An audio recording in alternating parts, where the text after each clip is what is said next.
Yeah. Here we go. Here we go. And then once we go live there, I got to click the uh oh, that should not be good. Okay, there we go.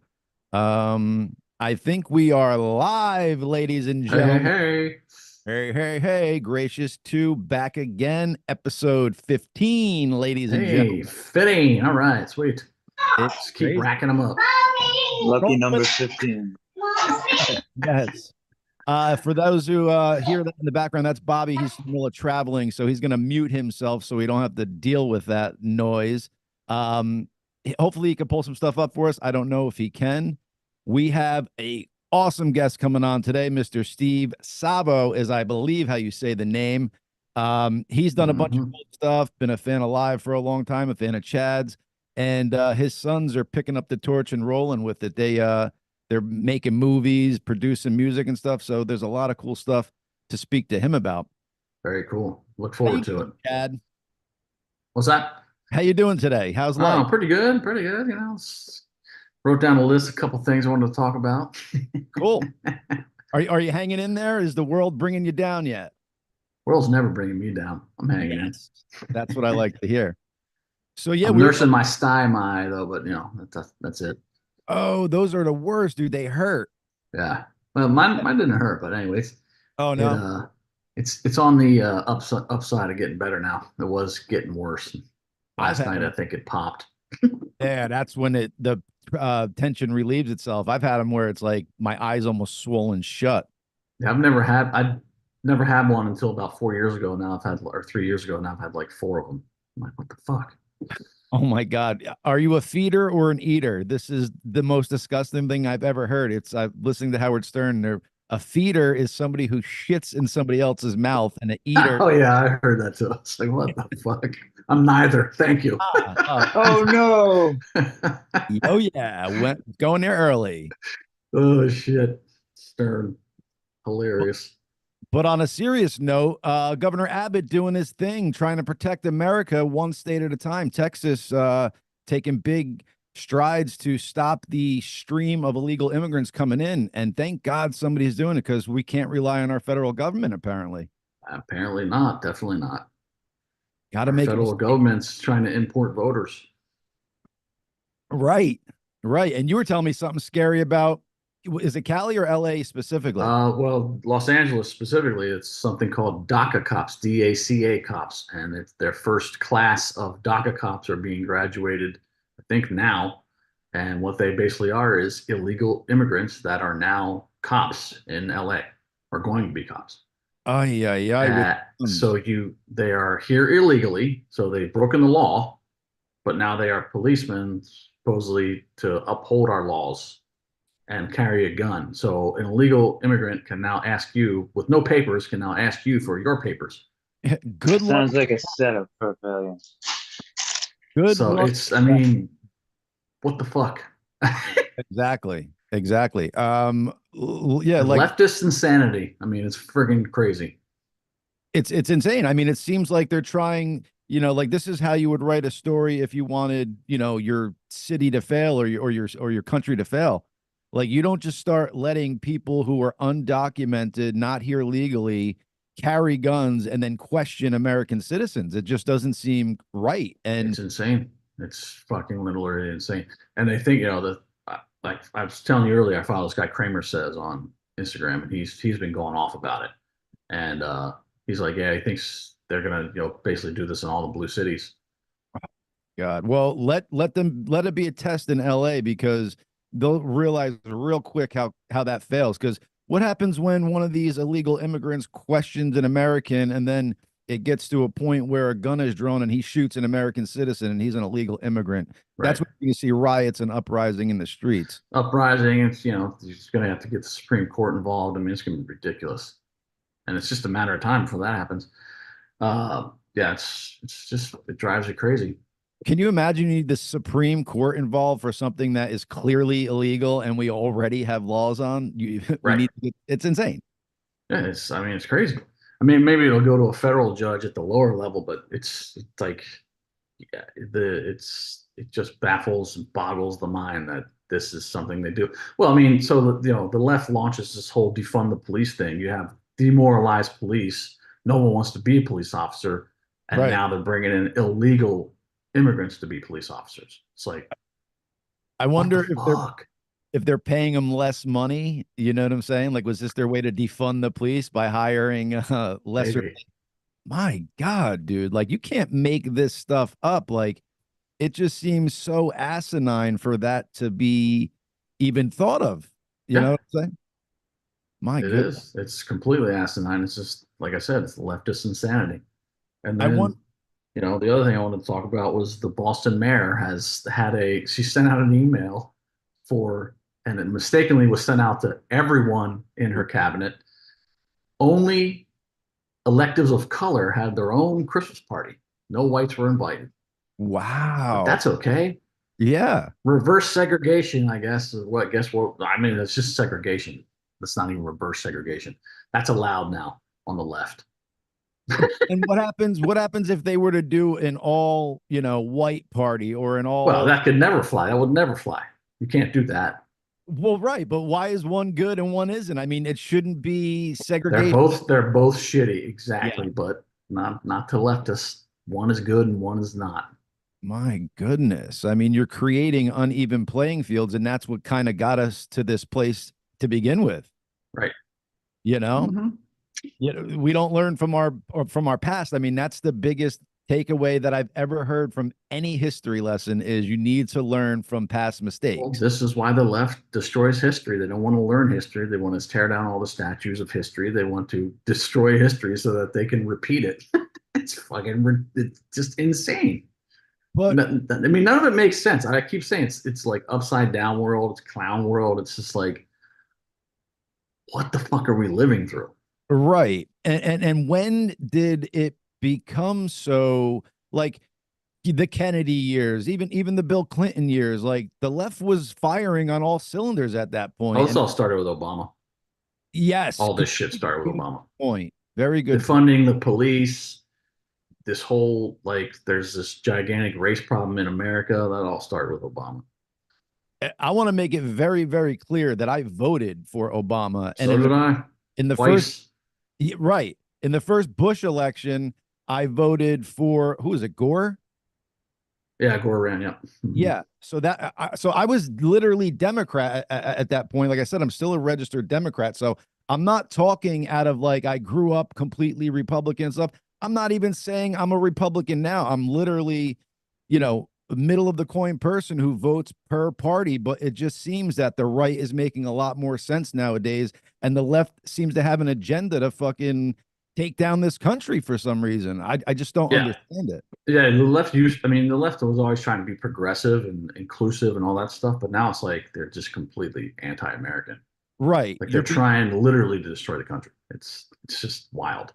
Yeah, you're being inclusive to the point where you're bringing biological males to compete against biological females. I mean, Right. there's a line drawn somewhere.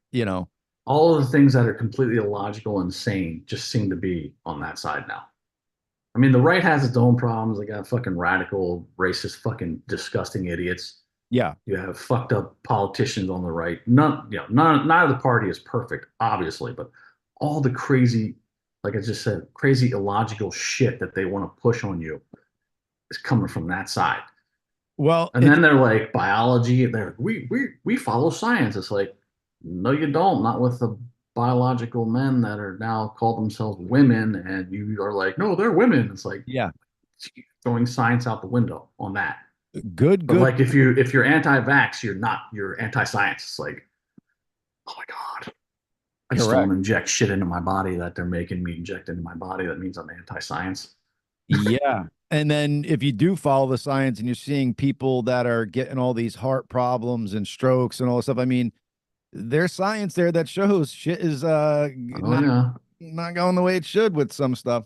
definitely not. But then it's like my body, my choice for abortion, but then not for experimental vaccines. Well, when I'm watching the Republican debates and when those four candidates up there, they're all a bunch of momos. Like, if that's Yeah. the best that they have besides Trump, good fucking luck, man. Chris Christie, he ran New Jersey into the ground and he's fucking trying to run for president. I mean, come Yeah. on. Hmm. his best bet was to blow Trump and become his VP in the 2016 election, but he fucked that up with, I forget what it wasn't Bridgegate. It was something he did after, but because there Oh was yeah, I can't remember what he did. Something something stupid. blew him up. Yeah, yeah. Yeah. Well, But during COVID, he shut down all the beaches, and he was on the beach with his family. that's right. That's right. It was solo, sitting Yeah, like a beached whale, actually. yeah, just by himself and his family. No one else is allowed on the beach. Just like here, all the restaurants are shut down. And fucking Newsom is at the French Laundry in Napa. And like, do they not realize that we're in the world of the internet where everything you do is filmed and streamed and everybody can see? Like, you can't say that this is bad for us, but yet you're indoor dining and Well, he also had like I guess Newsom owns a winery, and like one county the wineries are all shut down, but in the county that his winery in, the wineries are not shut down. His kids went to private school, so all the public schools were closed, but all the private schools were open. how convenient. And people just sort of like, oh, he's great. We love. He's so presidential. He speaks really well. It's like he fucking lies to your face all goddamn day long. Yeah, all you have to do is be handsome and tell a lie well, and you're good. Yeah, apparently. Apparently, you know what I'm saying? Uh-huh. It's just insane. But just like I was saying, to think of going back to JFK and the way the Democrats were then, to fast forward to now, I think JFK would look at this party and be like, "Yeah, what the fuck is going on here, guys?" Well, RFK, his nephew is try to run Democrat. They pushed him out. They won't even let him primary. Right, right, taking him down I mean, because he's like classic Democrat. yeah, yeah. He just happened to write a book about Fauci, the real Anthony Fauci. I think it came out before COVID. Like this guy was on him already. Oh yeah, no, Kennedy's been, not I wouldn't say anti-vax, but like, especially for kids, like he's been advocating, let's not make it mandatory the full schedule for all kids. Like it's Right. not one size fits all because it Right. damages children, Yeah, like obviously. let's look into it further. There's some shit Yeah. popping that doesn't make sense. Yeah. I mean, So he's been on that tip the whole time, and of course, Fauci was always like, this was all pro-vax for everybody, and just give everybody the same thing. what do we do here to get this back to a place that's breathable? Like it seems like we're so far gone. I don't know. Because It's my like, answer, honestly, I'm sorry to cut you off, but my answer honestly would be President Trump in 2024. But my biggest issue with that is the divide that man brings. It polarizes the left and right so far because people just can't stand the fact that a guy speaks the way he does, yet he runs the country so well. So it's like, I don't give a shit if somebody talks about grabbing somebody by the pussy if he's running America properly and making it great again. Like, what do I care? right. Well, I mean, I agree with you, but it's just the left has just they've been taught and propagandized to fucking hate him no matter what he does. Right. That's just my scary thought because I know if we have another 4 years of what we have now, we're fucked. And then I think if the country gets crazy divided like it was, we're then fucked. There's no left and right meeting in the middle. It's just a crazy, crazy time. Well, what's interesting about that is like, Biden's president. No, I mean, I don't think any conservatives like him, but you don't like maybe fortunately, unfortunately, we're not going fucking crazy in the streets. If Trump Right. got back in, the left would just go fucking insane because that's what they do. And they'll have their mostly peaceful protests and burn down cities and shit. But that's okay. Yeah, They're that's fine. allowed to. Of course. I'm going to switch gears here and bring our lovely guest on. For those who were listening in the beginning of the show, we have Mr. Steve Savo coming on, a man of many hats, many talents, and he's got sons following the footsteps. So that's kind of cool. And he's Cool. live to us from the Oh, he's got his sweatshirt on and everything. What's up, Steve? What's up, boys? How you doing? Pretty Yes. good. How are you? Nice Good. shirt. You guys, you can hear me? Perfect. Yes, sir. If I didn't have these kids, and even at my job, if I didn't have younger people in my life, I wouldn't know how to do this. I mean, I kind of know how to do Zoom, but I'm like, I'm gonna mess this up. And then when I saw Z-Man on and there was a delay, I was freaking out for him because I'm like, I want to see Z-Man. So I'm like, thank God my son Rocky's sitting to my left. Nice. Kevin's in the other room trying to do stuff with his movie, but I'm Kudos happy to be Rocky. here, guys. Thank you for setting them up, Rocky. We definitely appreciate that. We're happy to have you, Steve. You sent me a bunch of links. Hey, there he is. What's up, Rocky?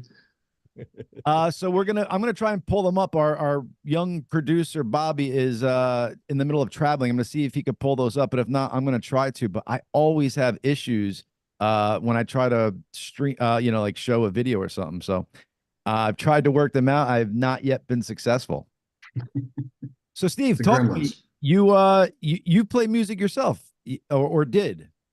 No, I still do. So I've been drumming for like 35 years. I started everything late in life. I kind of feel funny because after Jimmy Lang was on the show, I saw one of the listeners like, "You're talking about Live, you're talking about Rush," but Jimmy and I became friends because we have those two bands in common. So Right. I've seen and hung out with Rush for so many years that I've seen him 126 times. And Wow. Nice. Neil said to me one day, because I would always air drum, because one of my closest friends, Dean Kosh, would air drum, and he was a great drummer, and I was just an admirer. And when he would air drum, I would watch. I'm like, oh, I know that's the hi-hat, I know that's the snare, I know that's the splash and China, etc. So I got so good at air drumming that one day Neil Peart's like, when I was hanging out at Soundcheck, why don't you get a drum set? So I Wow. did. And the funny thing is, years later, when I had kids, my son Mark's like, when he was really young, because I took all my kids to shows young, and he's like, "Hey, Daddy," he goes, "that guy was air drumming, and he stopped when he saw you." And I was like, "Yeah, because he knows I'm the best," just joking around. But years later, here I am in Boston, and some dude taps me on the shoulder. He goes, "Man, you're pretty spot on." I turn to my right. I'm like, "Oh, thanks, man." And I do a double take. I go, "No." I go, "You're complimenting me." And it was Mike Portnoy. Wow. Nice. Wow. Yeah. So he goes, I'll be good in the second set. It was R40 where they did things backwards. He goes, the older stuff is where I'm good at. And we hung out for the rest of the show, talking drums, in between, and stayed friends. So that was cool. I'm probably a better air drummer than I'm a drummer, but I fancy myself as an entertainer. There's so many drummers better than me locally. Yeah. But I guess the best compliment I get is, man, he goes, "But you're more fun to watch." There you go. That's And cool. Well, Henry, yeah, you got a so recommendation to get a drum set from the master. I mean, why? How couldn't you? yeah, I kept it pretty simple with that guy. I used to be afraid to, like, Kevin would come on the road with me and hang out with Getty and Alex, and goes, "Dad, there's Neil." I'm like, "Well, I'm not going over there," So he goes over there, and so Neil took a liking to Kevin like from like 6 years old on, and I said, "Well, if you're gonna go over there, give him these Jeff Buckley CDs that I recorded for him," because I knew Neil liked Jeff Buckley. And before I met Rush, um, I saw a book about the Soviet Union, and I put a letter in a page where someone was wearing a Rush shirt. I'm like, boy, I know they never been there, but give this to Neil before I got to know the band. And he wrote me back as a 17-year-old. And Oh, wow. fast forward years later, I write inside the CDs, "Hey Neil, if you want some more of these CDs, I made them for you. Here's our address." Knowing he wouldn't say, "Yeah, Steve, send me more," but Right. knowing that 2 weeks later he sent a postcard. "Dear Kevin, thanks for joining Dad on the road. I'm glad you had a good time. Hmm. Thank Dad for the Jeff Buckley CDs." And it was just so cool, full circle, and a lot of cool memories. With them and with a lot of other bands, and including your band, Chad. Maybe I was an unconventional dad bringing my kids to concerts at 6, 7, 8, 10. A great dad. That's awesome. Yeah, well, Kevin is 27 now. He could play drums, guitar, bass, sing, keyboards, does it all. And Cool. now he makes movies. That's Um, great. yeah, and I didn't teach him any of that. And some of those pictures I sent to you, John, they surpassed you. My biggest stage was Toad's Place. You remember Toad's Place, Chad? Yeah. What city is it in? New Haven, Connecticut. New It's Haven. Oh, like our yes, whiskey a yes, go yes. go. So you Uh-huh. got the whiskey in the West Coast, Toads. It was a place where like U2 would play, and Yep. Billy Joel and Bruce. You Oh, guys wow. did the Secret Samani like debut there before the album came out. Right. Yes. And it was weird because as much as I love your band, I didn't know anything but Lakinis. And I went to that show with Ken from English. Of course, you remember him. I remember Ken. Yeah, cool. Yeah, I think Ken's the big boss at the agency group now, like either the vice Yeah, he's president or the pretty high president. up there for sure. Yes, he is. He's so high up there that I got to talk to his assistant when I want to talk to him. But he was a Rush traveling buddy as we grew up, just going to see shows. And yeah, so I still play. I started playing in the band in '94, a band called Prime Element. I did record a record called The Storm Has Come. It's Nice. funny, like 30 years later, I had to have somebody give me back a copy I gave them because I don't even have one. Oh, wow. Yeah. And I got better as I started playing with other musicians. I played in a band called Hype for 22 years that I just ended. And I kept the singer because, as much as I love running the band and booking the gigs, you got to have great talent up front, Right. So my Yes. singer, Mark DiBardino, fantastic human. This guy is so awesome, as a singer that I named my youngest son after him and spell it Oh, the same wow. way with a C. Oh, cool. Yeah. So today I'm gonna say this for the first time. My new band's called Epic. Sweet. We 30 songs behind the scenes. I'm not doing any shows till 2024. I think we're gonna debut just like Hype did at Toad's Place. I sent you a clip from a long time ago where we played Lightning Crashes and we sold out as a headliner at Toad's Place. And that was my biggest night ever, where I had 800 people singing back the chorus of Lightning Crashes. Was kind of cool. What kind of feeling is that, man? It's cool, but what's funny, when I'm in a room with other musicians that do originals, I kind of get embarrassed where, oh, you guys are great, I love your band, and I'm always like, well, did you hear Scott's band? They just released a CD, and why don't you buy one? And it's cool, but it's just a little strange. So I'm glad as an older dude, I'm like humbled because I draw big crowds because I work my ass off. Yeah. And Take the I just, I don't compliment, know. dude. Take the compliment. Don't be bashful. Well, one of the coolest compliments I ever got was online from chat. I was talking to someone online and I think I just said, I just served the song and I think you liked it. And I was like, oh, that's fucking awesome. Oh, nice. Very cool. But yes. I'm gonna have Bobby share your videos. I'm not sure which one, but soon enough he should be able to pull one up. But I didn't mean to cut you off there, Steve. No, you're good. I need to shut up and like listen to the host. No, never. So let me ask you this. So you said that your biggest crowd was 3,000 people, dude. That's a fucking No. My biggest crowd was Toads, which was like 880. My kids have finally surpassed me. The next biggest place is the Oakdale Theater, and they do hip hop, and they kind of hid it from me for a little while because they know I'm not really into it. But as long as they don't do drugs, I don't give a shit what they're doing, Yeah. But they had 3,000 people there. Nice. And I'm thrilled that they surpassed that, Absolutely, right? You always want your kids to do better than you, I think. Yes. Although some parents do get jealous, like I've heard mothers that wanted to be actresses get their daughters involved. Their daughters go to getting big jobs, and then the mother's all jealous. So that's good. Julio That's a problem. Iglesias too. Him and his son, he's like not cool with his son for some reason. It's like it's a big competition, and but whatever, Enrique won that one. I think we know. So Bobby's pulling this up now.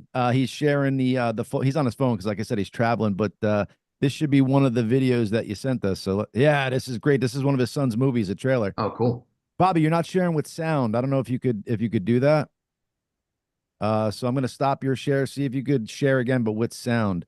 I apologize, folks. Again, we had these things kind of iron out, but while Bobby's traveling, it's a little different than his computer. So let's see if he could share with sound, and we'll get that going. Bobby.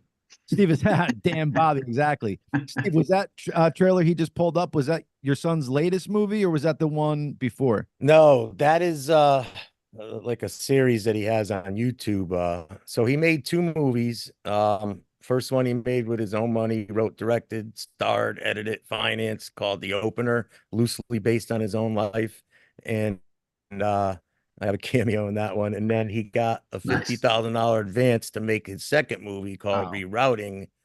And that's called The Adventures of Savo, where he's it's a satire and a play on our last name, where he's private investigator that saves hoes. Nice. Nice. Savo Ho. Is it Savo, your last name, by the way? Savo. I guess Savo. in Italy they say Savo, but it's Savo. Yeah. I knew that. I was just checking to make sure you knew that. So Savo. Savo Ho. I like that. That's a cool. You got to be. I was talking to Kev. You definitely down the road. You're gonna come and film and be in one of those, man. I'm in. You know that. I'm always down. Because I watch some of your stuff, your comedian stuff and your acting and whatever. And I was watching a show, I think with Bill, and you were talking about drugs, and it was very interesting to me. Yes. So I had growing up, I got I grew up in North Jersey and it was the 90s and ecstasy and like psychedelics were all very popular. So I experimented a lot. And I knock on wood that I had a good experience with drugs because I was always scared of them and I did my research on them before I did them. But I've also watched a lot of people just, go down tubes. So while I am a proponent of people experimenting and stuff, sometimes I'm not because some people can't handle it. You kind of got to know yourself going into it and do, your proper research. But I always had a good experience with them. Thank the Lord. Even with PCP, Oh my goodness. Yeah, I had too much fun with PCP, to be honest. I had too much fun on it. People around me probably didn't have so much fun because I would that stuff will make you out of your mind. It's a psychedelic plus a disassociative. So you could literally be not in this realm and see things that aren't there. So it could definitely get crazy. That's what I liked about it, though, is that it got me outside of my brain and made, kind of opened up to, wait a second, how am I seeing this like in front of my face? Like, is this possible that it's real? Or, is it a different realm? Or is it just like drug induced, psychosis or something? But, and then I've talked to plenty of people who've had similar experiences and a lot of them feel connected. A lot of them feel, the same, like they're doing long-term studies with DMT is a fast-acting psychedelic. Usually you smoke it and it's about 10 to 15 minutes of a trip, but they're doing stuff now where they're having people, in a doctor's setting, intravenously drip it and do it for hours. And they're going to the same place and having very similar experiences. So they're diving in, doing research into it to see, because as you know, your body naturally produces DMT either at time of death or sometimes I think they say at time of sleep. It could be what helps your dreams and stuff. So they're studying it, but I believe that either we can access other dimensions. I know it sounds crazy, but I believe that your brain could probably do it naturally, but drugs get you there a little easier. So Bobby's having technical difficulties. I'm gonna mute his ass, and then I'm gonna try and share it for us, Steve. But yeah, dude. I like I said, I'm down to clown with whatever you guys got going on. Your son especially produces some really cool stuff. I'm just trying to see if I can pull these up while we're having this conversation. So don't mind me if I'm not. I want to say something about drugs because I listened pretty much for like an hour of that, probably the whole thing that when you were on in that show. And so before, during, and after, my divorce to my kid's mom, we were together for like 27 years, got married really young. I never did drugs in high school and I was just a regular drinker, but all of a sudden I fell in love with painkillers. And then when the Oxycontins came around, and show was over. And then I had an old buddy. He's like, "No, you're going to do heroin." I'm never going to do heroin. I don't like needles. Sure enough, one day when I was sick and I could snort it, next thing you know, I'm doing 10 to 20 bags of dope a day. Wow. And so Steve, yeah, you how long ago was that, if you don't mind?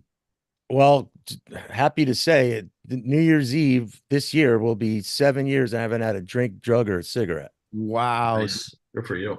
Absolutely Yeah. good for you. Because I know plenty of people that, once they go that route and they go with heroin, I don't know many that came back from it. So God bless you for that, dude. That's a big feat you went off of. So congratulations to Well, you. I work at it. Thank you. I work at it every day. I go to the meetings. I do NAAA. I went through the steps 3 times. I take guys through the steps. I mean, being on the show and talking about music and being with one of my favorite musicians is awesome, but nothing is more important to me than getting that message out, or strangers hitting me up instead of saying, I saw your band, you guys are great.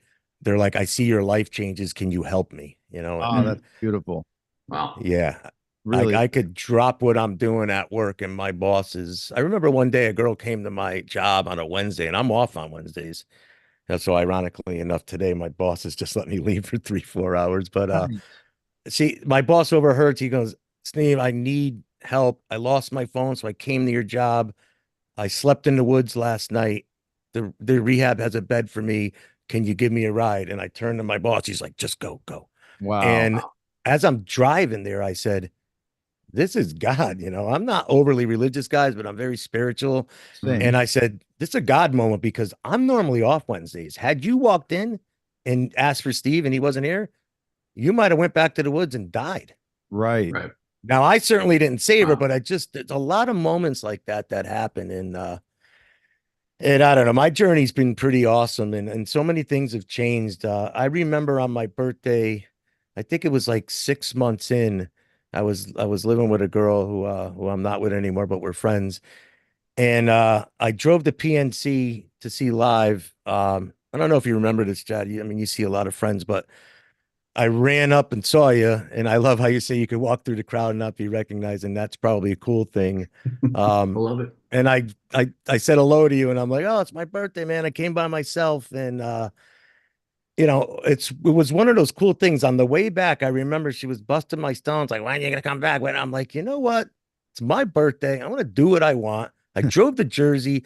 Listen, I'll go to any show by myself, and I'm going to Pittsburgh to celebrate my 7-year anniversary by myself, because my kids can't come and see 3 Penguin games, because that's my other passion. I drove to Jersey. Listen, I'll go to any show by myself, and I'm going to Pittsburgh to celebrate my 7-year anniversary by myself, because there we go. Sorry about that. Right. Okay, cool. So anyway, I'm driving back, and I'm like, you know what?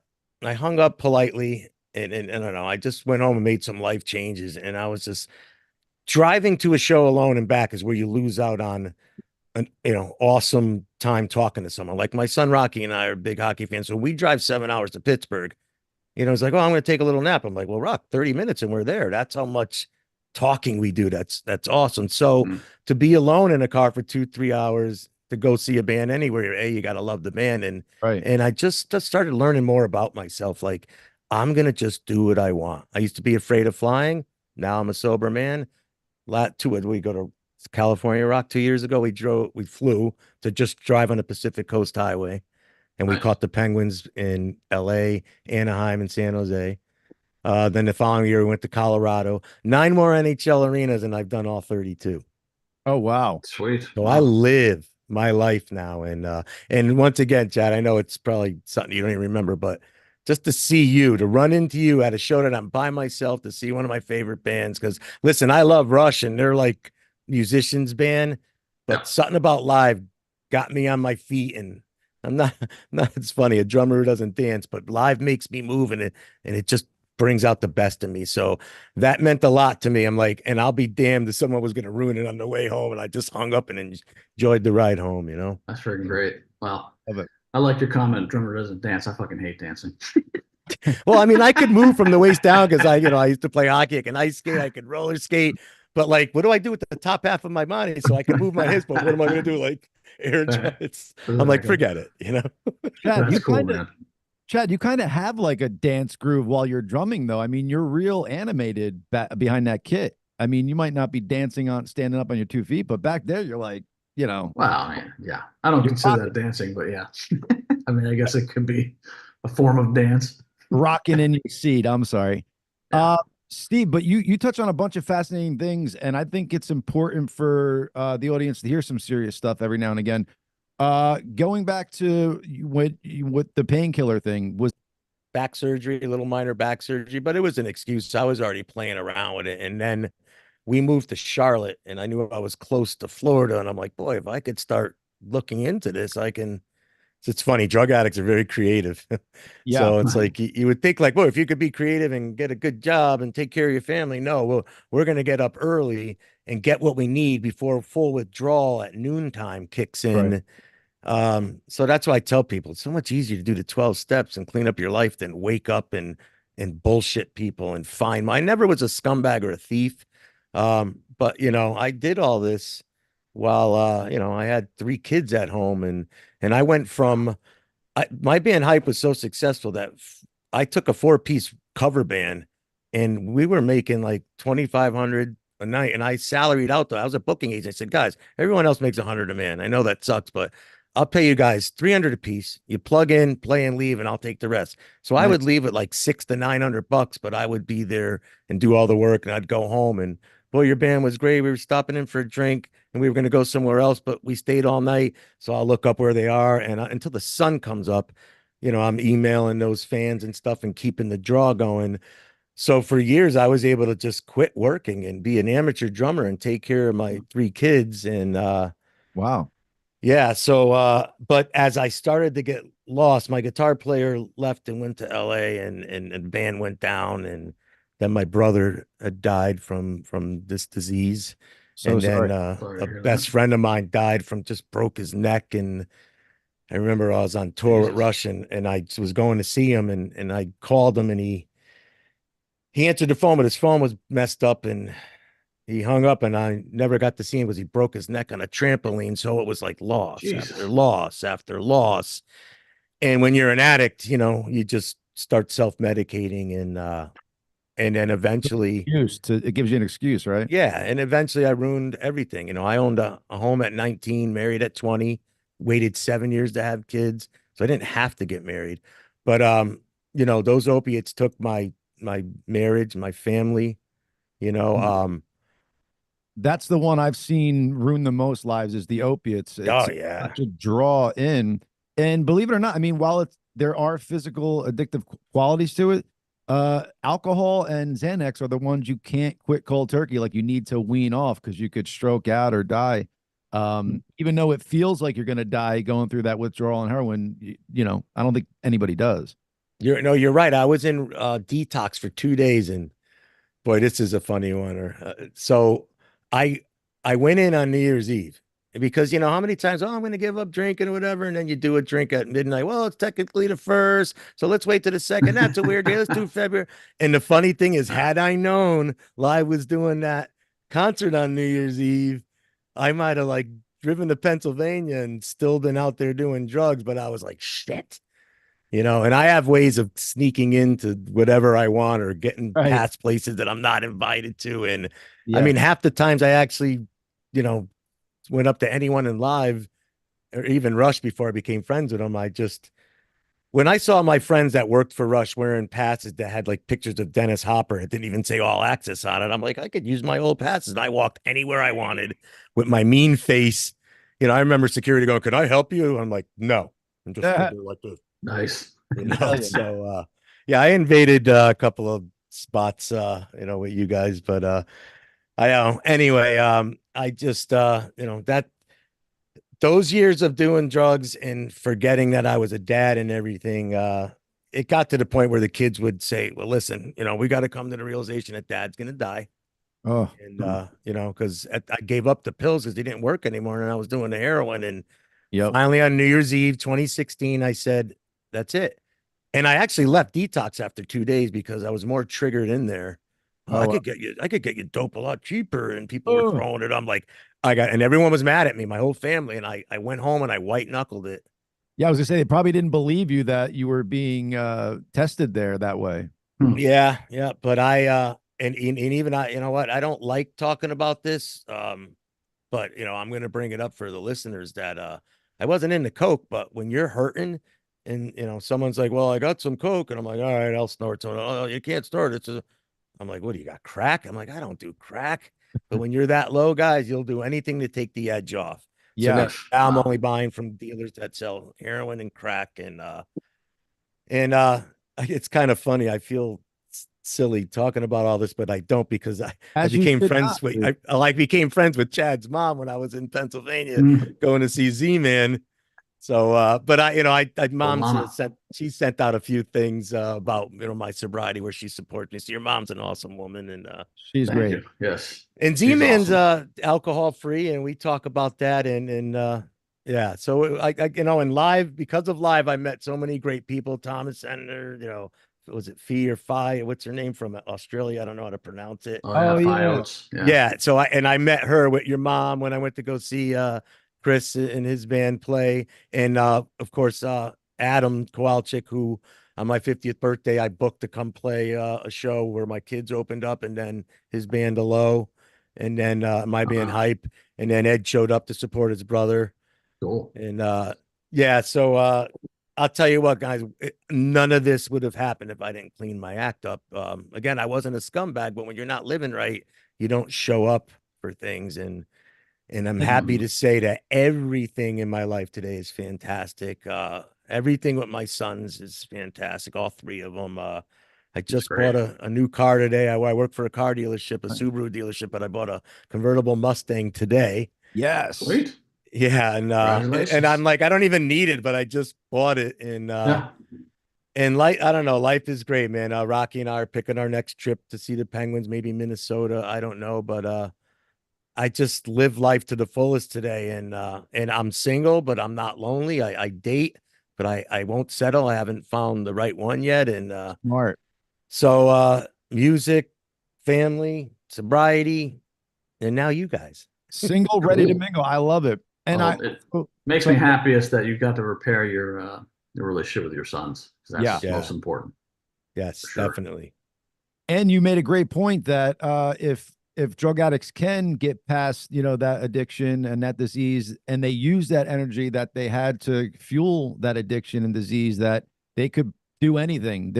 Some of them have the best drive that you've seen. Like, it's almost like a lot of people with that drive could potentially be drug addicts if they ever tried it. You know what I'm saying? It's like you're kind of born with that drive and then it just leans into the addiction. But I'm glad you're using it now for the betterment of yourself and helping out your family rather than going down that slippery slope.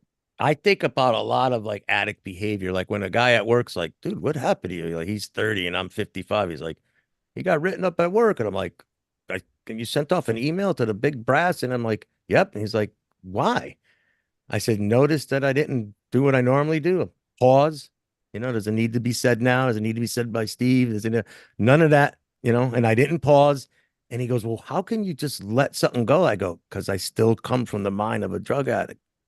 Right. I still have to work at this every day. Like my oldest son said to me when we had a small little disagreement, he goes, just because you're sober, that doesn't mean you still don't have those isms. And I go, you're right. So, Good and then point. I look back and I'm like, 126 Rush shows, eh? And about 65 live shows, and you couldn't just like the band, you had to become friends with the band, both bands. You've been to Pittsburgh 100 and like my next show 110 times, and I trust me, I've been friends over the years with. I mean, we don't hang out, but Mario Lemieux is someone I became friends with, I know Sidney him. Crosby, and that's kind of like addict behavior. I know it's passion too, Yeah. but today I can sit back and go, You so like if I'm got it. dating someone, I could think about something, say like jealousy, and say, hey, Steve, you didn't have plans with this girl tonight. And if you're jealous because someone else took her out, don't make your problem her problem. Yes. Something that I couldn't do when my mind wasn't healthy. You know what I Right. mean? And Right. I got to tell you this too. My youngest son, he's like, Dad, I think I got a problem. I go, well, when you drink and you stop, he goes, not really. I've been drinking, smoking, I've done a little coke. So my 21-year-old son is 4 months clean and sober himself. Good for him, man. Nice. For him. Great. That's a Wow. Yeah. great age to catch yourself starting to slip too, because it just becomes such a steeper slope after a minute. You're 21, you're thinking, oh, I'm just partying and partying, but yeah, that's how Yeah, I got sober at 48. I can't. When I'm in a meeting with these young cats, I don't know how they could but God bless them. I said, if you could do it, everyone I know that got sober at that age has a fantastic life today. right, Mhm. right. So I got to shut up and let you guys talk because I could talk all day. Well, Steve, I want to ask you It's all this. right. Is your son there? Can he share like that trailer that you sent me? Because I really want the audience to see it while on the show. If he can, sometimes you got to click share and then click the little share with sound button at the bottom left. So I have to ask Rocky because Kevin was like, I got a meeting with a Hollywood exec about this movie at the same time as the podcast. I'm like, well, I'm going to go on without you, but Rocky's here. Let me throw the cans on Rock and see if he can answer that. Hold on a second. Sure. What is up, gentlemen? Yeah, so I did not hear any of that up? question because he's got the headphones on. So yeah, but yeah, good to be here. What's up? Good to have you on, man. Thanks for setting up your dad. Of course. If you could please share some of the trailers that you and your brother made, or your, I'm not sure. Oh who yeah, made yeah. Yeah. And then if you could click that little share, I think when you go to share, it'll say at the bottom left. Yeah, I know how to do it. I got you. Perfect. All Thank right, you. cool. Cool. Yeah, just keep some conversation flowing because I'm gonna have to like send myself a link from my phone because the main Gotcha. movie that we're working on right now, the trailer's not out, and we don't have anything out yet because we gotta wait for copywriting and film festivals to approve it because they do they want world premieres, so they don't really like posting any of it. But this is fine to share it on here. So yeah, just run some conversation and I'll get that set up. Absolutely. So that's exciting. Again, audience, you're in for a treat. These Savos got some beautiful production, beautiful acting, well written. It's put together great. To see it, for an independent release and stuff like that. I mean, it doesn't get much better than this. And I'm a big critic when it comes to watching stuff like this. Held my attention. This made me interested. So we're in for a treat. And we could have posted the link afterwards, but I think it's fun to do on the show and like comment as we're going. Steve, I love the shirt, man. Is that a new live shirt or is that from old school? All right. So I don't know if it's the age or the drugs, but sometimes my memory's shot. It's fairly new off the site. Okay. So I saw what's going on now and from Front Row recently, and Sweet. Because I'm such a supporter of Chad's, I was like, but I was entertained, and it was really cool that when the lights went up, Ed saw me and he walked right up and shook my hand and said, "Hey, Steve, thanks for coming here." And then he started the show. And then when it ended, he did it again. And that meant the world to me because for years watching him, and even though I'm a drummer, I love frontmen. My son, Kevin, when he was little, he's like, boy, you look at Ed and he knows who you are, but I go, he's one of those guys that gets into his music so much, like that crazy guitar player that just feels that he doesn't really see anyone.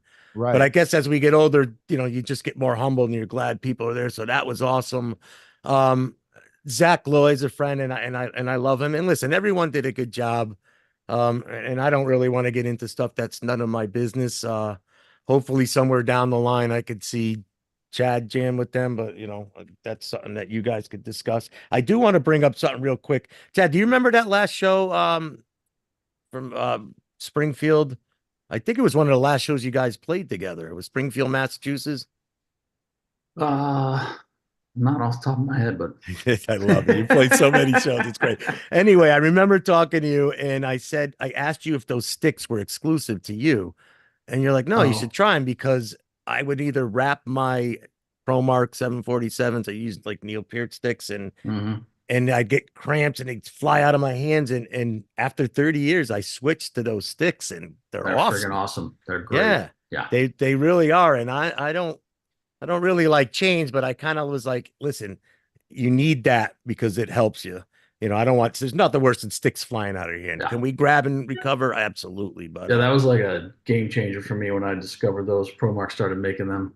I guess it's called Active Grip or something like that. But and conveniently, it's cool in black. So I was like, black sticks, and they just kind of mold to your hand once they get a little warm. I thought it was going to ruin the symbols and like leave black marks, but they didn't. No, it doesn't. Yeah, and I don't know if I would play barefoot though because. That's a little crazy. That's how I grew up. But it's funny, like my whole career, like I wouldn't wash my hands all day because if I washed my hands, it would get slippery. Yeah. I'd go on stage and my hands would get tired because they were slipping out of my hands. Oh, wow. And so I would never wash my hands. But now, I can wash my hands. I'm thinking all dirty. I'm thinking about all the times I shook your hands now. That's right. I'm like, they were never washed. Yeah, what was left on those? I mean, it was like it wasn't all day, but like a few hours before the show at least. So you just build up natural oils and stuff, right? Which should help you, grip the sticks. But yeah, that's a game changer for me. Loved it. Steve, have you? I'm sure you have because you did Lightning Crashes in that one tune. But what is one of the harder songs you covered that Chad wrote on the drums? I remember, I think, saying to him, that rotating thing you do with the ride and the snare and everything on was it Shit Town? I could never do. Oh yeah. You're really fluent with your hand. Like the funny thing is, I never learned any basic rudiments, so I'm like, Me man, either. yeah, but you're this like even on like Ghost, like I kind of got to do different things than you do to get the same sound. Like my right now, we just and I used to play it. We learned Lakini's Juice. I haven't played it in years, and I'm like playing it, and I'm like that part where you go up to the tom, and I'm just like, and then I know you. I'm not a big guy who likes to ride on a crash, and then Yeah. so I say to myself, I'm like, dude, nobody notices certain things that aren't. I don't have to play it exactly like any of the drummers, and I've watched you do Sure. covers as well. And then it just makes my life easier when I back away from that. But when bands like I play some Rush in front of a crowd, not much, but like everyone's gonna stand there like this, all the drummers, and I don't need Oh that yeah. kind of criticism. Right.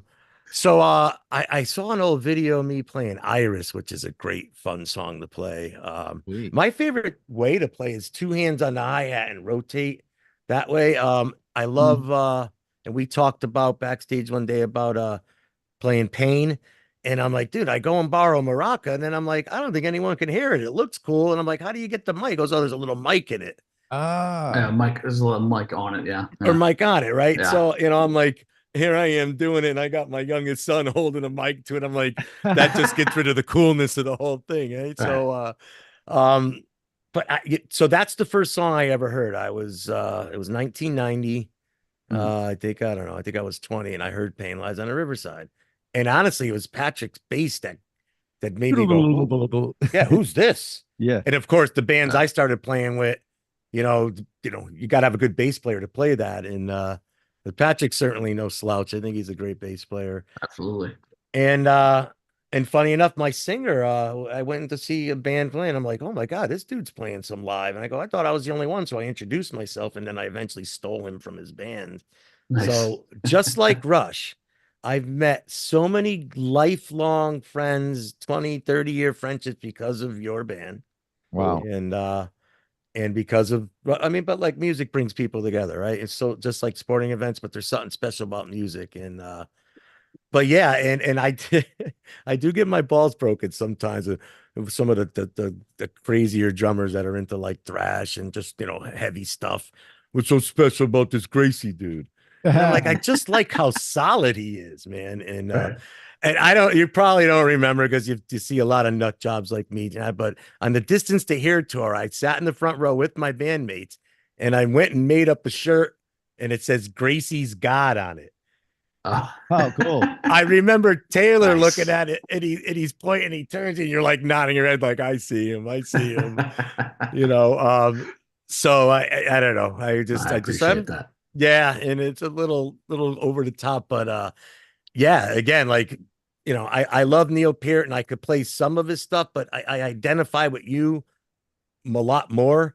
And I don't know, and the coolest part about live is I loved every member and everything they represented. Yeah. And just like the fans too, I took the highs and lows, with you guys. I'm like, oh damn, I'd love to. Like, how lucky was I to have Rush for 4 decades, up until Neil's death, all 19 studio albums. I was so Amazing. damn lucky. And and then I think the last time I actually was at a concert with all 3 of my sons was at Jones Beach, when you guys were with Our Lady Peace and Bush. Yep. Yes. And I remember taking a picture, and I told Dad, I go, I'm so used to being up front that as an older man, I like being in the last row. So we went to the last row, especially in that play. I know it's still considered a shed, but it doesn't have a roof. Right. And I just love looking at the production. And I took a picture of me and my boys, and I put it on Facebook, and I love changing the lyrics to Lakini's. It was an evening I spent with my sons. Nice. That's cool. Yes. Yeah. Very So cool. yeah, so Rock, are you ready to put that on? All right. So you want to so I'm going to slide it back over to Rocky. Sweet. Rocky. What is up? Okay. So I gotta lean over because the setup's a little odd on the computer. You want to answer this, Rocky? Let the audience know what we're about to watch. Yeah. So before I screen share, So my brothers and I have 2 feature films under our belt. We used our first one called The Opener as like resume material. We did it on our own budget, doing 9 to 5s, and I think we made the whole movie on $3,000 or $4,000. And we used this movie to send out to possible investors and try to bring in an investment for another film. And then we got a $50,000 investment for a film that we wanted to go horror, because horror is the easiest industry to sell a film in for independent films. Horror sells independently like crazy. So we made a film about an Uber driver that kills people in the Nice. same way Nice. that The Great. Ring target, like The Ring made you scared of the TV. It made like a real life thing scary to people. Mhm. And I guess our target audience for this is to scare is like college girls. So all they do is they go out to the bars and they get in Ubers and they're Yeah. tanked. And there's been some stories in the news about it. So basically, there's a Uber driver that is killing people, and then my brother Kevin, who's also my brother in the movie, he works a job he hates. He's an Uber driver, and he gets pinned for all these murders because they don't know what's going on. The movie is called Rerouting, and it is going to be coming out in 2023. So Very I cool. love I it. love it. And for those who don't know, Rocky owns Lyft, so that's why it's an Uber driver and not a Lyft driver. yeah. So let me screen share real quick. Dude, that's a great idea, and I guess it Absolutely. makes It's sense. awesome. Yeah, totally awesome. I guess it makes sense too that the horror genre is an easier one to break into. Well, the whole time we were growing up, we're told, don't go with hitchhikers. Now, like that's just commonplace That's to get in some literally what we do stranger's all the car. time now, right? Right. Yep. All right, so let me get this full screen for everybody. Can you guys see it? All Yes, sir. Yes. right, I'm gonna see if I can go like that. If you guys can see, you still see it? Yep. Yes, sir. And then audio should be good. This is our rerouting trailer. Awesome. Can you guys hear it? I don't have sound. Yeah, let me see if it's not through here. Screen sharing now, share audio? It's possible. You want me to stop the share and then you try that out? Anything yet or no? No, it was no sound No again. sound. I tried that's to so you could reshare and click that sound button if that was the case. We always have issues with it, so it's probably on a different end. Oh wait, Anything yet try or it one no? more time. No, it was no sound again. No sound. I tried That's to. odd.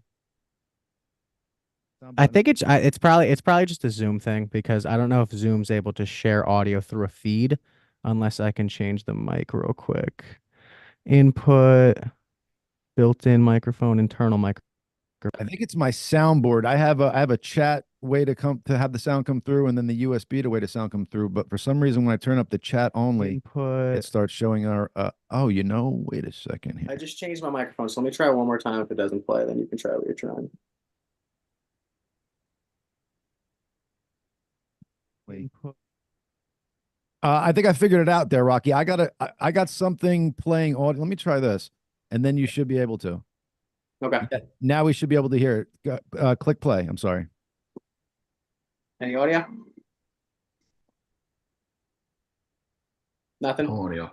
No. Yeah, it's all right. All right, audience. That's my bad. If you guys want, you can just look up rerouting on we're pushing it a lot on TikTok and on our social medias. If you want to go to any of our social medias, Rocky Savo, Kevin Savo, on Instagram, Facebook, any of those platforms, you can check it out. Sorry we couldn't play it for you today, but yeah, worked our tails off on it, and it's supposed to be coming out in 2023. And that is my fault, audience. I will, and you know what I'll do, Rocky? I'll post links on our social so people could check it out too. Because I'm telling you guys, these gentlemen really are onto something. I wouldn't just say that to you. You know, I don't bullshit, even though we do put the shit in bullshit. I was really impressed. It looked professional. It looked like it was done by, with a big budget.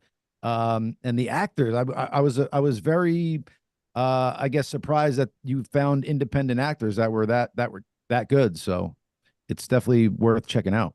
Yeah, we did some casting in New York, and we had a casting agent come in because with the bigger budget, we were able to do more. But yeah, the process came together. We were able to bring in actors from California, North Carolina, New York, and I think one was from like Philadelphia or something. But Nice. The casting came together really great, and the experience we had from that first film definitely like carried over into making this one what it was. Nice. And it could only get That's better awesome. from here, man. Congrats on that. Thank you so much. My pleasure. What are you on Instagram, Rocky? It's Rocky, Rocky, Savo, Savo 51. Oh, 5-1. What's the 5-1? That is my hockey number, and that's the number that he wore when he played hockey. So Nice. Like Yeah, father, nice. like son. Rock on, There dude. it is. I'm following. Cool. There you Appreciate go. The Chad Gracey is following you. Just remember hashtag Chad Gracey. Hey. yeah, it's crazy. The Chad Gracey. Was Chad Gracey taken, Chad, and you went with the Chad Gracey, or was that just your original thought? I don't know that Chad Gracey might. I don't remember. Who has I kind of copied. I kind of copied Matt. Matt from Soundgarden. He's the Matt. Oh, what the fuck is his last name? I can't remember his last name. not Damn it. Matt Cameron's from Matt Cameron. Thank you. Yeah, he was the Matt Cameron. I'm like, I'm the Chad Gracey. Okay. I love it. Dude, who has cooler initials than you? CAG or Cage or how CAG? Those are like legendary. Yes, CAG. CAG.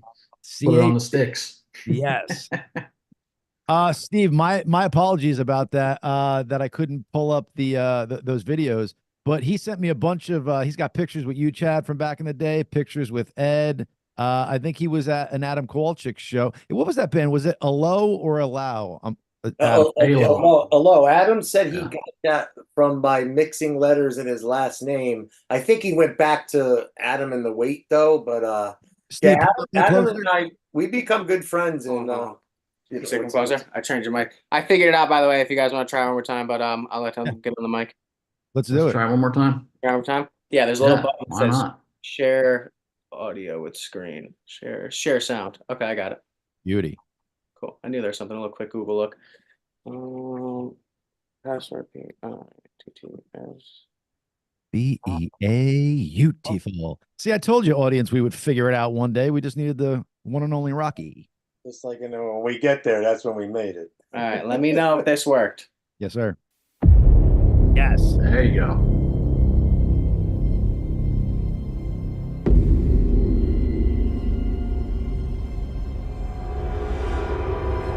Two women reported missing by their families. Both use a rideshare app to call for a ride home, and both had the same driver.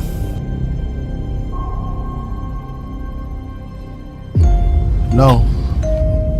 It isn't your job to come here and talk to the family, right? I don't want them hearing this from you. You hear about those girls? Yeah, I seen the missing posters if that's what you're talking about, but it's about all I know. I can't even remember the last time I saw you in the daylight. You driving tonight? All you do is drive. Come back to bed for a few hours and then you can drive.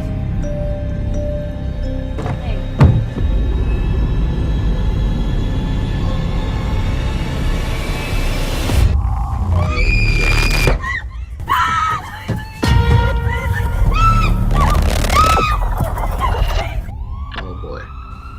Is there a problem? Get out the car. I didn't do anything. I was driving the speed limit. Shut up and let him do his job. I drive for an app. I spent all night picking people up. Work. Have you lost your mind? I haven't lost my mind. I'm being framed. We need this whole town resting a lot easier than what's taking place right now. There's a killer out there.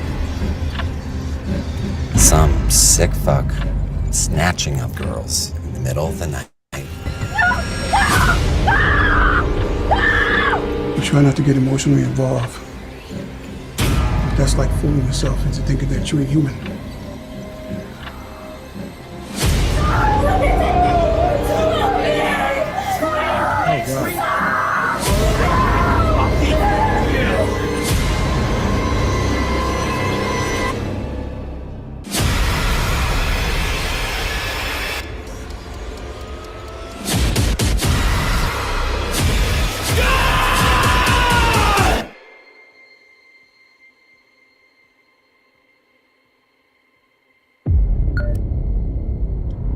What? One more scene. Sir, can you please pull over the car?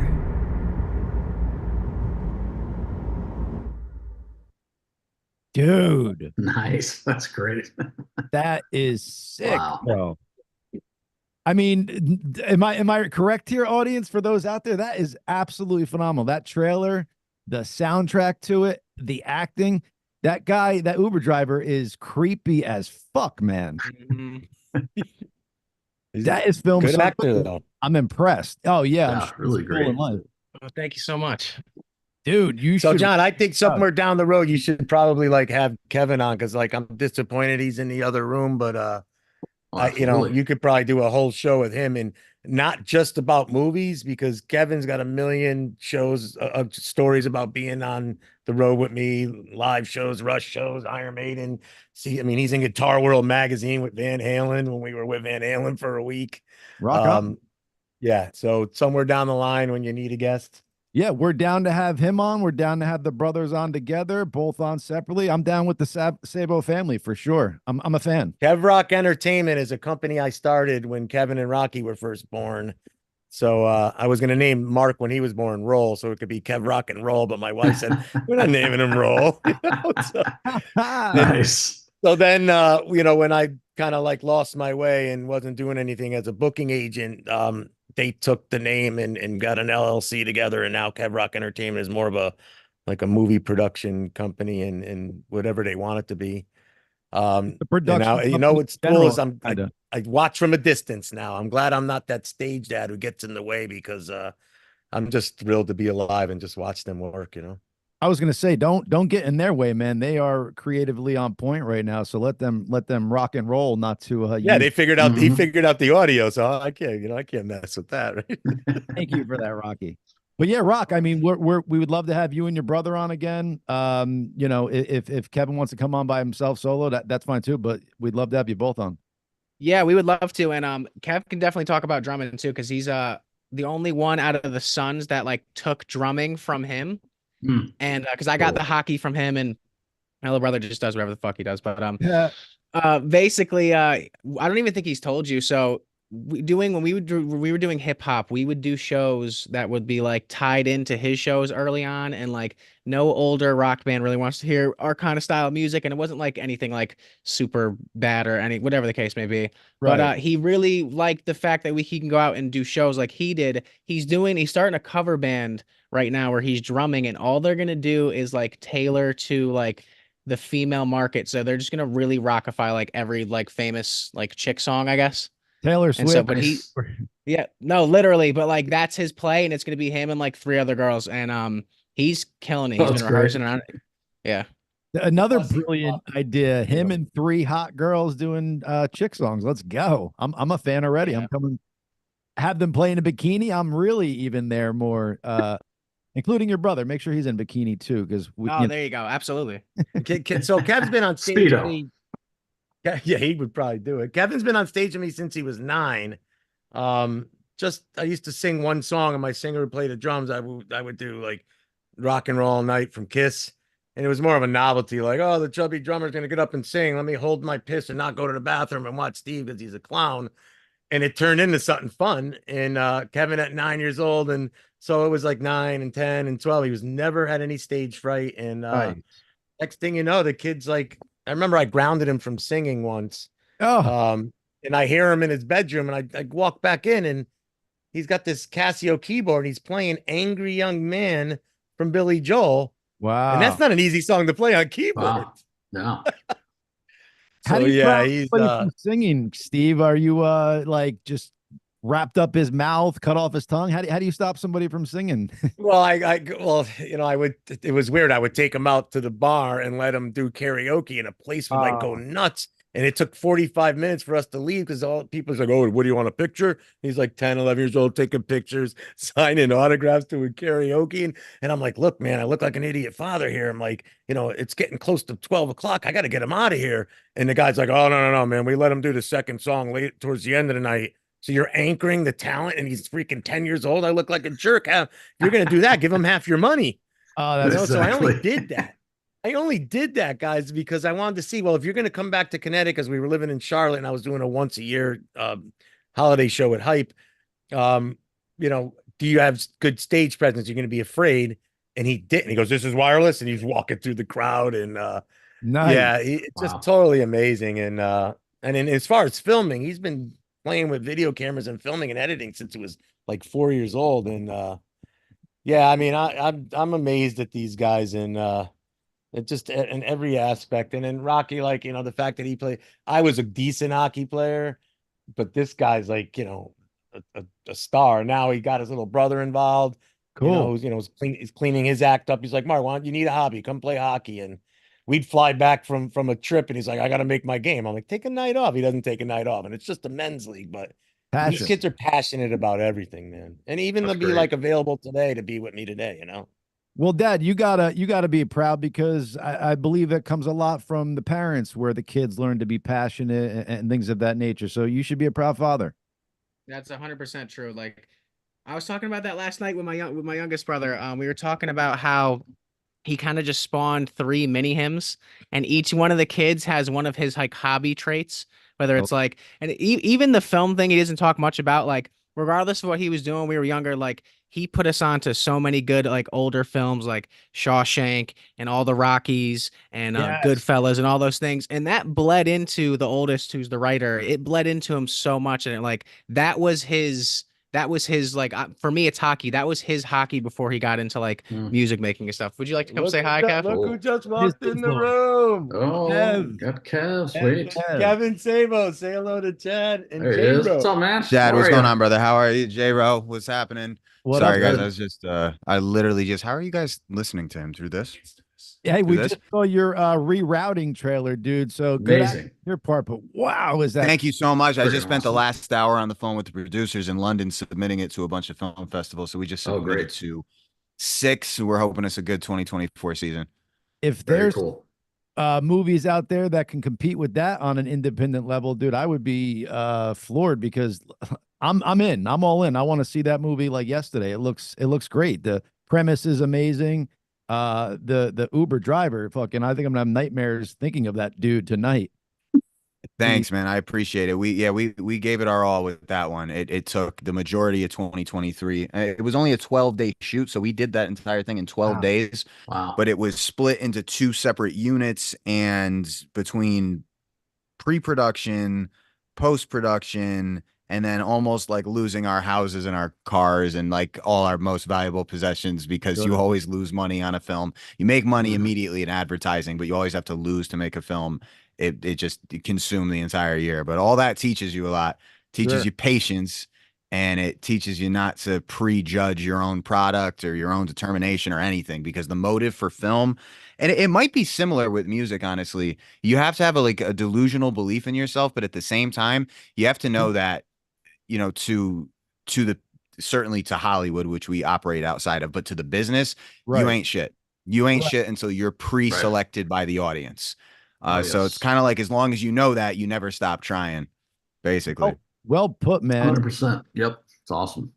I'm gonna say that if this doesn't like incite an audience and really gather you fans, I'm not sure what will, because it just looks so, you know, well done, well put together. When you say basically, I'll kill myself. Basically, that's when you said 2 units going at once. Did you mean, like, in other words, there was 2 separate film crews filming on the same days? Is that I wasn't clear with that. No, that's it. Very perceptive. No, that's just kind of like our nickname for it. Is our producer early on was like, you know, there's a lot of things we're gonna let second unit handle, and we're all looking at each other like, we don't have a second unit. So we were the second unit too. No, it was really just split into 2 shoots, and one prioritized all the driving, because you don't drive in movies. If you had a real budget, you know, you would never put the 2 leads in a car with the DP and drive around, because it's extremely dangerous. But when you have, you know, only $50,000 to work with, that's what you do. So it's a little risky, and you gotta prioritize one at a time. One is more acting, and one is more action oriented, even though we didn't have people that specialize in action, which would kind of be the second unit directors and things like that. Right. So in those pro films, they'd probably be on in a car with a green screen behind them, with them like kind of mechanically moving the car to make it look real. But you guys have to deal with like real driving scenarios and making sure the shots blend together, and you're not, you know, cutting and editing to where like, oh, that doesn't look right. But this driving scenes look great from the trailer. Thank you. I appreciate it. Yeah. If you don't have big money and you don't have a studio, a green screen driving scene looks horrible. Right. So there's no reason to even attempt it, to do green screen ourselves with the kind of money we have. It just looked terrible. So we were like, let's just do the damn thing. Let's go drive around. And it also gives the audience a chance to kind of feel like you're in the car. And so then you get to play with things like we're two Uber drivers. Like I'm the dude that's not, my identity is not like an Uber driver. I'm just like the dude that's driving Uber to try to make money. And oh Christ, I shouldn't even be saying Uber. I'm a rideshare driver. And so then you get to play with things like the lighting is very routine in my car because you feel like it's a public transportation service, and then everything's very like kind of grim and dreary in the killer's car. And you get to play with things like that. Well thought out, dude. That is impressive. I made a joke earlier because your brother was saying Uber driver too. I said, by the way, the Savo's own Lyft. That's why they're saying Uber, because they own Lyft. Oh my goodness. But no, I keep forgetting not to say that, but it's tough because who says ride share? That's technically what it is. It's a ride share service, but nobody says, "Oh, I'm going to go ahead and call a ride share." So that's tough. Did we talk about everybody's favorite live songs? No, talk about please. talk about that. We didn't get into that. Going to see the band and going to see the band was always great. we talked about early ages with Rush, and you came on the road and then live and yeah, no, we had a lot of cool experiences with live. I saw Ed solo a couple of times, and then probably saw live just as many times. And I have a lot of good memories of going to see live. There was also a lot of the venues that we saw live in were pretty like up close and personal. Nice. Like really packed rooms, but up close and personal. So you always felt like. And then there was even one time we were so up close that Ed like called out to me in the crowd because I was really young. He was talking about, I think, when he wrote Heaven, which he said cool. writing about it for his daughters, and there's some young people, and there's Kay. What's up, Kevin? Nice. Kevin get a lot of love. Like Getty and Alex would come up to the front and nod, and we're standing in front, and Neil would like send his guy over to give Kevin some drumsticks. And I'm like, listen, Neil doesn't say hi to no one, not even his wife, but I want you to nod and say thank you. He says thank you. And Neil like mouths, you're welcome. And the whole front row is like, oh my God, Neil Peart. And that's crazy. The singer from Journey would hop down and give him a fist pump, ZZ Top. But the best one, I think, is when we spent like a half a week with Van Halen, and we got to talk to Wolfgang, and then all of a sudden Kevin's like, holy crap. I'm like, don't even tell me that picture they took is in Guitar World magazine. And there it is. There's Eddie and Wolfie on the cover. And then you open up, you think Dave's back in the band. It'd be Dave. And no, it's Eddie, it's Wolfie, and there's Kevin. And me holding the fans back, holding a sign that says, Wolfie, you rock. And yeah, I mean, and even again, when he became friends with Neil, like he was probably closer to Neil Peart than I was, because, like he just, I taught them well. When they were backstage, they didn't like get in the way. And he went up to Alex one time. He's like, hey, Alex, can you sign this shirt that Getty gave me? And he signed it. He's like, yeah, sure, Kev. He goes, I see you're talking to your friends. I'll talk to you another time. I think Kevin was 9 when he said it. And, like, just a lot of manners. Hey, listen, the best thing for any of us, as parents is, boy, I saw your kid the other day, what such great manners. What an awesome young man, or what a polite human being. Yep. Yeah, be a prick behind the scenes with Dad, but just out in public, just be a good person. Right. Exactly. And I'm lucky. I'm very, very lucky. I'm very blessed. Well, Kevin, Rocky, we want to have actually you guys on, minus Dad at one point. When is Rerouting coming out? Or when is it going? I guess, when is it going to festivals, or when is it released for the public? We're not going to know for a little bit right now. We're going to see which festival takes it first and kind of go from there. There's a little bit of interest from the industry, but it's like we made it through the first leg of all the struggles of making a film. And then this is like the second leg, like who wants to show it? Who wants to buy it? I kind of feel like Eddie Murphy when he was playing Dolomite, because he got through the first Dolomite movie, and then they were like, well, what's going on with it? And nobody wants to show the motherfucker now. It's yeah. Then you get to that next part, like who the hell wants to show it? Who wants to buy it? But I mean, no, there's a lot of interest, and people are excited about it, and they dig it. We heard some good things from HBO. We heard some good things from, I mean, also it does have, Nick Thurlow is an Academy Award winning producer. He's the producer of Moonlight and many others, and his name is on it. So that was like that first piece of needed pre-selection that I sometimes I think I'm the only indie filmmaker that wants to be honest about like till you're pre-selected by somebody who's done great things. It's your film's not looking great. So you and your buddies can't just be like, hey, we think it's great. So that was like the first credit that went on the film that was like, okay, we got something here. And now we just we just got to see who's going to take it and show it first. And it's kind of probably going to be a touch and go process most of the first half of 2024. And then that's tough because you don't want to like lose people's excitement when you can't be like you can watch it and check it out right now. But we got to see which direction is best for the for the film to put it in front of the right audience. Awesome. Well, we'll stay in touch throughout the process, and whenever you guys want to come on when it makes sense to promote and stuff like that, we'll do that. But why don't we end with all? Absolutely. Yeah.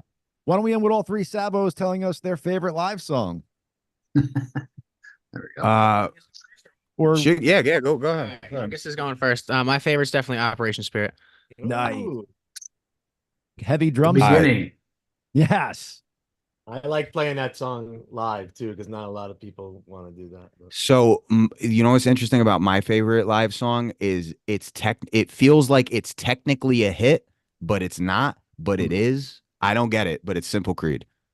Ooh. Oh, nice. Because let me just explain something real quick about like certain things either coming out when you're really young or before you were born.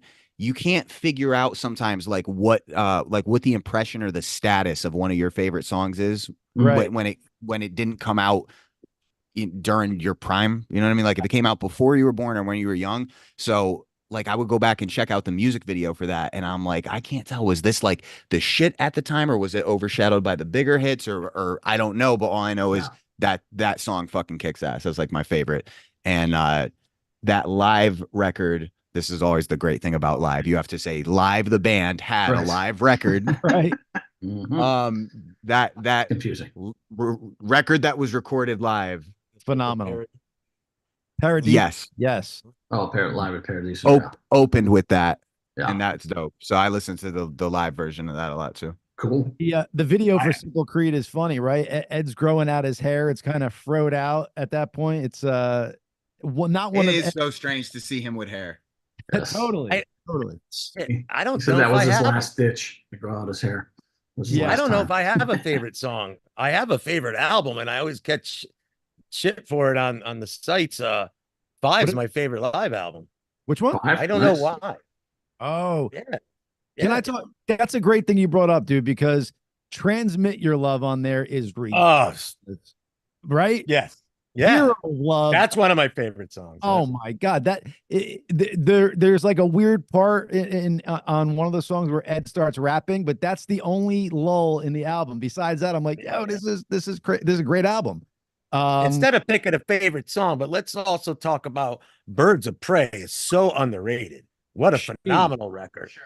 One of Kevin's first film things, he was like 14. He did a documentary of me living in Charlotte and Johnny Lovebone, our guitar player, that was his nickname, living in LA when Hype just did Christmas shows because we were all scattered all over the place. And he would film us driving from Charlotte and God, I forget the damn song. Life Marches On. Yeah. And he did it in his documentary. I'll send it to you down the road where he sped up the traffic and everything and to that. But I mean, this is what I love about my son. So we're driving there and we go through Richmond, Virginia, and you see the lights on the buildings at Christmas time. And it's a real somber moment. And he uses from Big Generator. Aim high, shoot low. I mean, this is what I think. This is part of my influence on my kids with music, where certain moments, right? And then when we get to Connecticut, we're rushing to the gig and everybody makes fun of Dad because it's like, oh, hurry up, we got to get on the stage. We got to get out of my way. And people's like, what's wrong with Steve? He's like, he's fine until, the sound check's over and everything's done. Then he'll turn into a different guy. But I've learned to mellow out a little bit because I pretty much run the show. But and then I'll tell you what, guys, I don't care what the backstory is. And I was talking to Adam about this. Black Mountain's got some gems on it too. Like I'd love to play Sophia in front of a crowd, but I'm one of those weirdos that I'll pick all these songs and my band's got to be like, look, man, no one knows that song. Yeah. I was just about to say the same thing. So Life Marches On is neck and neck with Simple Creed for me. And also I'm working with a band right now and it's the same thing. Every live song I'd want to play might veer more on the side of, if it's not a non-hit, it's not like one of the top fives. Right. But that's how it is when you're really into a band. And I don't know if you guys are short on time, but I'll just like wrap up with this point because of what he said made me think of this. When you're really a fan of music and when you're really a fan of like, a particular band, you're almost like a nerd or you're a casual music listener. Right. And I hate to veer on the side of being a nerd, but that's also the kind of music fan I've always been. So I can't, if live comes up in a discussion, I can't only talk about, I can't only talk about I Alone. Right. I can't only talk about. I will never play that song again on stage. I can't take it. How amazing is Wings off of Birds of Prey in concert, especially? I mean, fucking phenomenal. I see. That's where my life started getting fuzzy. Do you remember a place called the Ram's Head in Maryland, Chad? Yeah, Baltimore. Yeah, absolutely. All right. So God, this is one of my low points, but so I was definitely on drugs, and I went there, and they wouldn't let Kevin in, and I guess for good reason. But luckily, I had another adult. To a normal father be like, they won't let your son in. All right, fine, you're not going to go to the show. Nah, we got in a fight. Well, I got into a fight with the guard, and I was being a jerk because I locked the keys in my, and I'm out there screaming and yelling. And I remember talking to everybody in the band except for you, I think, and except for Ed, and Adam was outside. And hey, help me out, man. Just bring my son backstage, and I'll collect him after the show. Just sneak him in through the back. And long story short, they wouldn't do it. And the biggest guard there was being such a jerk that the first note of the opening song, he walked up, he goes, "Remember me?" And he picks me up and carries me out of the gig, and I missed it. And I was pissed. I was acting like the cops were called. I didn't get arrested, thank God, but you never heard the story. You didn't hear it? No, that was in Baltimore. It was in Baltimore. It was horrible. And just again, part of the drugs were like, you know what? Okay, today I'd be like, oh, that sucked. See you later. But ego, everything, like, well, I know these guys in the band and they'll be able to, and I could do this, and in this city I could do, but you know what? Wake up, dude. You're on drugs. Hey, real quick. I can tell you guys are trying to wrap it up. I'm sorry I entered late. I've been handling business all day. But, it's all good, man. But real quick, Chad, even though you're your own man and you're your own musician, like most musicians, who's the one drummer that, like, even at your age and your stage in the game, you never can quite stop aspiring to want to, like, every time you hear a solo or you hear a song or you see a performance, you're like, fuck, that's still like the thing you aim for? Because I think we all have that as musicians. I mean, Dave Grohl. Oh, really? Not on Nirvana necessarily, but like the stuff he did with like Queens of the Stone Age or them Crooked Vultures, like those records, the stuff he plays on those records are just fucking phenomenal. So he's that dude for you. Yeah. Well, yeah, and he became more of that in the later years. Before it was kind of Matt Cameron. It still kind of is Matt Cameron. I mean, the stuff that he with Soundgarden is just out of this world. But I got more into Dave Grohl's drumming as I got older, and just especially from them Crooked Vultures and Queens of the Stone Age record he played on. But what about the guy that inspired you to put that tom under your hi-hat? That's good old Larry Mullins. I mean, yes, he's Larry Mullins Jr. Love him. He's always he's my main man. I've never met him though. I've met everybody in U2 except for him. And then what's your favorite song to play live? My favorite song to play live, it's either between White Discussion, Lakini's Juice, are definitely the ones my faves to play. The Hardys, the Rockin'. Yeah, good dig in. Savos, can you tell the audience where they could find everything you want them to know about, whether it's your personal social medias, websites, anything? Because I want the audience to know and be able to check you guys out until we have you on again. I'm Kevin Savo, Kevin SAVO _ on Instagram. And man, I'll let Rock take this because I've been online so long. If you just Google my name, I don't even know what comes up anymore. It's just like a plethora of all the years of just throwing shit at the wall and seeing what sticks. The short films, The Adventures of Save a Ho, where I'm actually saving hoes at almost 28 years old. That's what I want JRo to be on. He's going to come to Connecticut. And you're going to be in the next one. All right, yeah, absolutely. Go ahead, Rock. Go, Rock. Hey. We slide in. All right. So basically we do so much that kind of directing people in so many different directions is kind of a pain at this point. So I think for a platform like this, if you guys wanted to follow us on any social media that's like Facebook or Instagram or anything like that, either Rocky or Kevin Savo, you will see us post everything we're doing. We own 2 companies. We got the film going on. We have an NFT project and a whole bunch of stuff, music, everything like that. So my Instagram's Rocky ROCKY Savo SAVO 51. And Kevin's is Kevin Savo _. And then the youngest brother, he's still getting his content up. But yeah, you can find us on any streaming, any social media platform under those names. And we're looking for investors to buy the movie or somehow get involved so it can be released, correct? Distribution, but that'll be after it gets a little bit of hype in film festivals. It's just tough to get people to buy stuff until it's been seen. Sure. But yeah, eventually, hopefully, just looking for the right thing at the right time for the right audience. Well, for anybody out there, cool. listening, this could be a way to get in on the ground floor with some future Scorsese directors style, or whatever good directors are out there. So hey, appreciate it, man. Hey, all I could say is it's tough, man. People don't want to throw money at stuff, but at the same time, you need guys that can do a lot with a little bit of money, and we had to become that way, and so we're pretty good at it now. You give us a little bit of money, we could do more with it than most cats can, I think. Elon, if you're listening, send some of those millions over here. Well, you got billions. Come on now. 1 million. Peel off $1 million. There you go. Yes. Steve, could you say goodbye to the audience? We'd love having you guys on again. We're absolutely great. Thank you, guys. Thank you for being so honest, Steve. I want to just commend you on where you were in life, where you've been, where you've gotten to. You're a inspiration, and I want to thank you for being so honest on this show.